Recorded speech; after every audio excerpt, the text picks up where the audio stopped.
بسم اللہ الرحمن الرحیم۔ السلام علیکم۔ مسلمانوں کے چوتھے خلیفہ حضرت علی رضی اللہ تعالیٰ عنہ 13 رجب جمعہ کے دن ہجرت سے 23 سال پہلے حضرت علی رضی اللہ تعالیٰ عنہ خانہ کعبہ کے اندر پیدا ہوئے۔ جب حضرت علی رضی اللہ تعالیٰ عنہ کی عمر 6 سال تھی تو نبی کریم صلی اللہ علیہ وسلم نے آپ کو گود لے لیا۔ اس کے بعد حضرت علی رضی اللہ تعالیٰ عنہ نے آپ کے ساتھ رہنا شروع کر دیا۔ 9 عمری تک کا وقت آپ نے نبی کریم صلی اللہ علیہ وسلم کے گھر ہی میں گزارا۔ نبی کریم صلی اللہ علیہ وسلم کی زندگی میں ہونے والے واقعات آپ نے اپنی آنکھوں سے دیکھا۔ حضرت علی رضی اللہ تعالیٰ عنہ کی تعلیم و تربیت عام بچوں سے بہت مختلف تھی، کیونکہ آپ زیادہ تر وقت نبی کریم صلی اللہ علیہ وسلم کے ساتھ گزارا کرتے تھے۔ جب نبی کریم صلی اللہ علیہ وسلم غار حرا میں جایا کرتے تھے تب بھی حضرت علی کرم اللہ وجہہ آپ کے ساتھ ہوا کرتے تھے۔ کئی دفعہ نبی کریم صلی اللہ علیہ وسلم 3 یا 4 دن تک غار حرا میں ٹھہرتے تو حضرت علی رضی اللہ تعالیٰ عنہ آپ کو کھانا پہنچاتے تھے۔ جب نبی کریم صلی اللہ علیہ وسلم نے اسلام کی دعوت دینا شروع کی تو حضرت علی رضی اللہ تعالیٰ عنہ نوجوانوں میں سب سے پہلے آپ پر ایمان لائے۔ اس کے بعد حضرت علی رضی اللہ تعالیٰ عنہ نے نبی کریم صلی اللہ علیہ وسلم کی حفاظت کے خاطر آپ کے ساتھ رہنا شروع کر دیا۔ کئی بار جب کفار نبی کریم صلی اللہ علیہ وسلم پر پتھر پھینکتے تو حضرت علی رضی اللہ تعالیٰ عنہ سے لڑتے اور زخمی ہو جاتے۔ مدینہ کی طرف ہجرت کی رات نبی کریم صلی اللہ علیہ وسلم نے حضرت علی رضی اللہ تعالیٰ عنہ کو مکہ میں رکنے کا حکم دیا اور انہیں اپنے بستر پر سونے کا حکم دیا، اور یہ بھی حکم دیا کہ لوگوں نے جو امانتیں میرے پاس رکھوائی ہیں وہ تم مکہ والوں کو واپس کر کے آنا۔ یہ ایک خطرناک صورتحال تھی، کیونکہ نبی کریم صلی اللہ علیہ وسلم کی گھر کی دیواریں انسانی قد سے تھوڑی ہی بلند تھیں۔ کوئی بھی حملہ آور آسانی سے دیوار پھیلان کر حملہ کر سکتا تھا، لیکن حضرت علی رضی اللہ تعالیٰ عنہ نے اللہ کا شکر ادا کرتے ہوئے بغیر کسی ہچکچاہٹ کے نبی کریم صلی اللہ علیہ وسلم کے حکم کی تعمیل کی۔ آپ نے مکہ والوں کو ان کی امانتیں واپس کیں اور 3 دن بعد خاندان کے باقی لوگوں کے ساتھ مدینہ کی طرف ہجرت کر گئے۔ نبی کریم صلی اللہ علیہ وسلم نے حضرت علی رضی اللہ تعالیٰ عنہ کا استقبال کیا۔ مدینہ پہنچنے کے بعد نبی کریم صلی اللہ علیہ وسلم نے انصار اور مہاجرین کو ایک دوسرے کا بھائی بنا دیا، اور آپ صلی اللہ علیہ وسلم حضرت علی رضی اللہ تعالیٰ عنہ کو اپنا بھائی بنایا۔ مدینہ پہنچنے کے بعد سب سے پہلے مسجد نبوی کی تعمیر شروع کی گئی۔ نبی کریم صلی اللہ علیہ وسلم، حضرت علی رضی اللہ تعالیٰ عنہ اور باقی تمام مسلمانوں نے مسجد کی تعمیر میں حصہ لیا۔ حضرت علی رضی اللہ تعالیٰ عنہ کا نکاح نبی کریم صلی اللہ علیہ وسلم کی صاحبزادی سیدہ فاطمہ رضی اللہ تعالیٰ عنہ سے ہوا۔ حضرت علی رضی اللہ تعالیٰ عنہ اور سیدہ فاطمہ رضی اللہ تعالیٰ عنہ ایک دوسرے کے ساتھ خوشگوار زندگی گزاری۔ آپ دونوں کو اکثر بھوک برداشت کرنا پڑتی۔ آپ دونوں کی زندگی کی سب سے بڑی خوشی اللہ کی یاد اور ایک دوسرے کا ساتھ تھا۔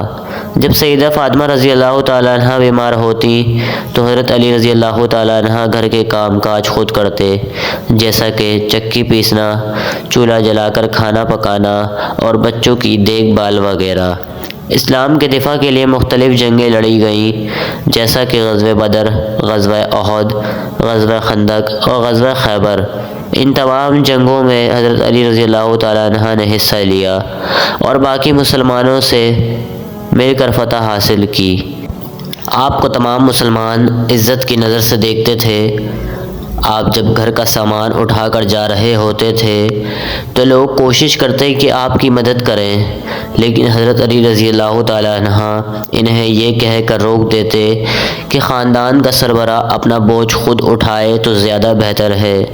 حضرت فاطمہ رضی اللہ تعالیٰ عنہ کے ہاں 4 بچے پیدا ہوئے۔ 5ویں بچے کی پیدائش کے دوران سیدہ فاطمہ رضی اللہ تعالیٰ عنہ کا وصال ہو گیا۔ حضرت فاطمہ رضی اللہ تعالیٰ عنہ جب تک زندہ تھیں تو حضرت علی رضی اللہ تعالیٰ عنہ نے کسی دوسری عورت سے شادی نہیں کی۔ حضرت علی رضی اللہ تعالیٰ عنہ اپنی سخاوت کی وجہ سے بہت مشہور تھے۔ نبی کریم صلی اللہ علیہ وسلم کی طرح انہوں نے بھی سادگی سے زندگی گزاری اور اپنا تمام مال اللہ کی راہ میں خرچ کر دیا۔ ایک دن حضرت علی رضی اللہ تعالیٰ عنہ سامان سے لدے ہوئے اونٹوں کے ساتھ گھر آ رہے تھے کہ رستے میں انہیں ایک فقیر ملا۔ اس فقیر نے آپ سے کچھ کھانے کے لیے مانگا تو حضرت علی رضی اللہ تعالیٰ عنہ نے اپنے خادم سے کہا، فقیر کو کھانے کے لیے روٹی دو۔ تو خادم نے سامان میں روٹی تلاش کرنا شروع کر دی۔ کچھ دیر بعد حضرت علی رضی اللہ تعالیٰ عنہ نے خادم سے پوچھا کہ اتنی دیر کیوں لگ رہی ہے؟ خادم نے جواب دیا، اسے سامان میں روٹی نہیں مل رہی۔ تو حضرت علی رضی اللہ تعالیٰ عنہ نے خادم کو حکم دیا، فقیر کو وہ اونٹ ہی دے دو جس پر روٹیاں لدی ہوئی ہیں۔ پھر کچھ دیر گزر گئی تو حضرت علی رضی اللہ تعالیٰ عنہ نے خادم سے پوچھا کہ اب کیوں اتنی دیر لگ رہی ہے؟ تو آپ کے خادم نے کہا، اسے وہ اونٹ نہیں مل رہا جس پر روٹیاں لدی ہوئی ہیں۔ تو حضرت علی رضی اللہ تعالیٰ عنہ نے خادم سے کہا کہ فقیر کو تمام اونٹ دے دو۔ خادم نے جلدی سے اونٹ سے چھلانگ لگائی اور تمام اونٹ فقیر کے حوالے کر دیے۔ حضرت علی رضی اللہ تعالیٰ عنہ نے خادم سے فرمایا، اب تم نے اتنی جلدی کیوں دکھائی؟ تو خادم نے جواب دیا، آقا آپ نے تھوڑی سی دیر ہونے کی وجہ سے اونٹوں کا پورا قافلہ فقیر کے حوالے کر دیا۔ مجھے ڈر تھا اگر میں نے تھوڑی دیر اور کی تو آپ مجھے بھی قافلے کے ساتھ فقیر کے حوالے کر دیں گے۔ آپ کو تو مجھ جیسے ہزاروں غلام مل جائیں گے، لیکن مجھے آپ جیسا آقا کہاں ملے گا؟ ایسے کئی واقعات ہیں جن سے ہمیں حضرت علی رضی اللہ تعالیٰ عنہ کی ثقافت کا پتہ چلتا ہے۔ ایک دن حضرت علی رضی اللہ تعالیٰ عنہ اپنے خادم کے ساتھ بازار گئے۔ آپ نے کپڑے کے 2 جوڑے خریدے، ایک جوڑا قیمتی تھا اور دوسرا جوڑا سستا تھا۔ جب آپ گھر واپس آئے تو قیمتی جوڑا اپنے خادم کو دے دیا اور دوسرا جوڑا خود رکھ لیا۔ آپ کے خادم نے آپ سے کہا کہ قیمتی جوڑا آپ اپنے لیے کیوں نہیں رکھتے؟ آپ امیر المؤمنین ہیں۔ حضرت علی رضی اللہ تعالیٰ عنہ نے جواب دیا، تم ایک جوان آدمی ہو، تم پر قیمتی جوڑا اچھا لگے گا۔ حضرت علی رضی اللہ تعالیٰ عنہ نے اپنے خادم سے یہ بھی کہا کہ میں امیر المؤمنین ہوں اور مجھے مسلمانوں کے سامنے ایک سادہ زندگی گزار کر مثال بننا ہے۔ حضرت علی رضی اللہ تعالیٰ عنہ بازار اور دوسری جگہوں پر اکثر اکیلے ہی جایا کرتے تھے۔ آپ کے ساتھ کوئی خادم یا محافظ نہیں ہوتا تھا۔ آپ کو معاشرے کی غریبوں اور یتیموں کا ہر وقت خیال رہتا تھا۔ آپ جہاں تک ہو سکتا یتیموں کی مدد کیا کرتے تھے۔ ایک دن حضرت علی رضی اللہ تعالیٰ عنہ دوپہر کی نماز ادا کر کے بازار سے گزر رہے تھے۔ آپ کی نظر ایک چھوٹی بچی پر پڑی جو ایک کونے میں بیٹھی رو رہی تھی۔ حضرت علی رضی اللہ تعالیٰ عنہ اس لڑکی کے پاس گئے اور پوچھا کہ تم کیوں رو رہی ہو؟ اس لڑکی نے اس اجنبی کی طرف دیکھا اور کہا کہ میں ایک گھر میں ملازمہ ہوں، میرے مالک نے مجھ سے کھجوریں منگوائی تھیں، میں نے ایک تاجر سے کھجوریں خریدیں اور گھر لے گئی، لیکن مالک کو کھجوریں پسند نہیں آئیں۔ اب وہ تاجر کھجوریں لینے سے انکار کر رہا ہے، اس وجہ سے وہ چھوٹی بچی رو رہی تھی کہ اسے ڈر تھا کہ اس کا مالک اسے مارے گا۔ حضرت علی رضی اللہ تعالیٰ عنہ نے چھوٹی بچی کو دلاسا دیا اور اس کے ساتھ اس دکان پر گئے جہاں اس لڑکی نے کھجوریں خریدی تھیں۔ آپ نے اس دکاندار سے کہا کہ یہ بچی ایک گھر میں ملازمہ ہے، اس لیے جو کھجوریں یہ تم سے لے کر گئی ہے اسے تم واپس لو اور اس کے پیسے اسے واپس کرو۔ وہ تاجر کوفہ میں نیا آیا تھا، اس لیے اس نے حضرت علی رضی اللہ تعالیٰ عنہ کو نہیں پہچانا۔ اس نے بدتمیزی سے کہا کہ تم کون ہوتے ہو مجھے حکم دینے والے؟ میں کھجوریں واپس نہیں لوں گا، جاؤ میرا وقت ضائع نہ کرو۔ جب قریب سے گزرتے ہوئے ایک شخص نے گفتگو سنی، اس نے تاجر کو بتایا کہ وہ کس شخص سے بات کر رہا ہے۔ جب تاجر کو احساس ہوا کہ کس سے مخاطب ہے تو اس کے چہرے کا رنگ بدل گیا۔ اس نے اپنی غلطی پر معافی مانگی اور لڑکی کی اس کی رقم واپس کر دی۔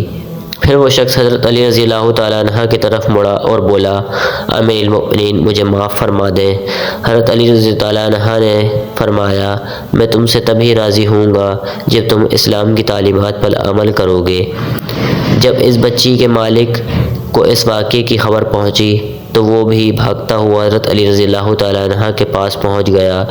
اس نے حضرت علی رضی اللہ تعالیٰ عنہ سے معافی مانگی، لیکن حضرت علی رضی اللہ تعالیٰ عنہ نے بچی کے مالک سے سخت ناراضگی کا اظہار کیا۔ تم ایک چھوٹی بچی کی غلطی کو معاف نہیں کر سکتے تو تم اللہ سے رحم اور معافی کی امید کیسے رکھ سکتے ہو؟ تم لوگ خود کو مسلمان کہتے ہو جبکہ تم نے اسلام سے کچھ نہیں سیکھا۔